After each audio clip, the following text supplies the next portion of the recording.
When our high school biology student learned that she had color vision deficiency, it led to all kinds of questions.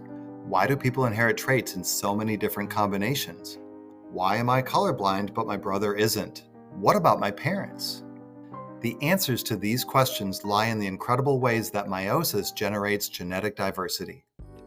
Hi everyone, I'm Noel Poller, AP Biology teacher and author of the Lab Hamster Storylines. During Unit 5, we are exploring the topic of heredity, how genetic traits are passed from parents to their children. In this video, we're going to explore how meiosis ensures that every individual is genetically unique. By the end of this video, you'll be able to explain how chromosome separation ensures that reproductive cells called gametes are haploid, that crossing over produces genetic diversity by forming recombinations of genetic material, and how these processes, along with fertilization, contribute to genetic variation. Let's start with the most important idea.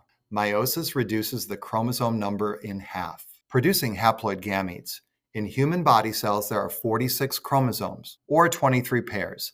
This means that meiosis produces human sperm or egg cells that contain 23 chromosomes, one copy of each chromosome, instead of the 2 copies found in other body cells.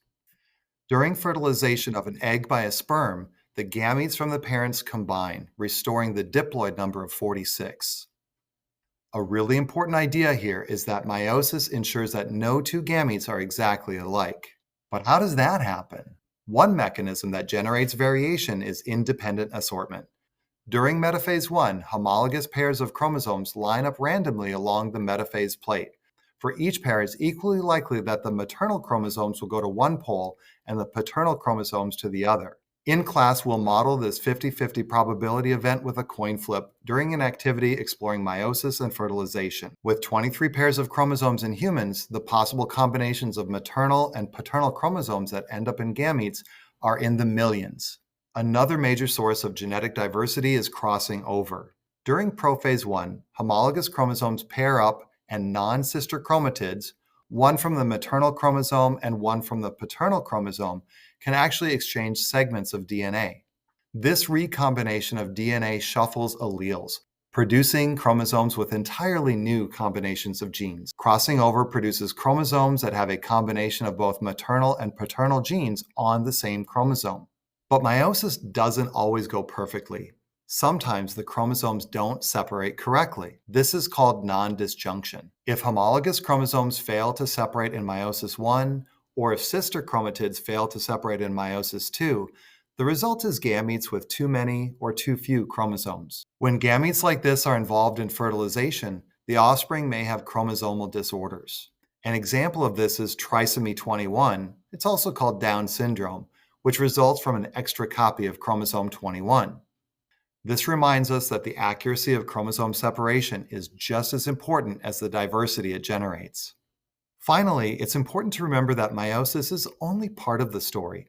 Sexual reproduction itself increases genetic diversity. Once meiosis has produced genetically unique gametes, fertilization adds another layer of variation by combining gametes from 2 different individuals.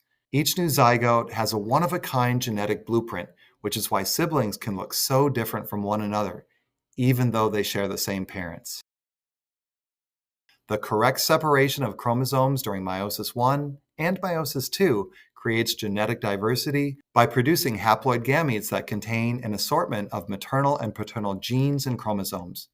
Crossing over during prophase 1 adds genetic diversity by forming recombinant chromosomes that carry both maternal and paternal alleles. Finally, the process of fertilization and the independent assortment of chromosomes that occurs during meiosis creates even more genetic variation. So what about that biology student who discovered that she was colorblind? She inherited a combination of chromosomes from her parents that resulted in her not being able to see the difference between certain shades of red and green, all because of the random outcomes of independent assortment, crossing over, and fertilization. And what about her brother?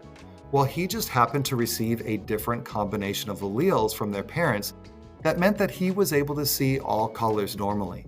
Thanks for watching. I hope this video helped you understand how meiosis produces genetic diversity and why no 2 gametes, or individuals for that matter, are exactly the same.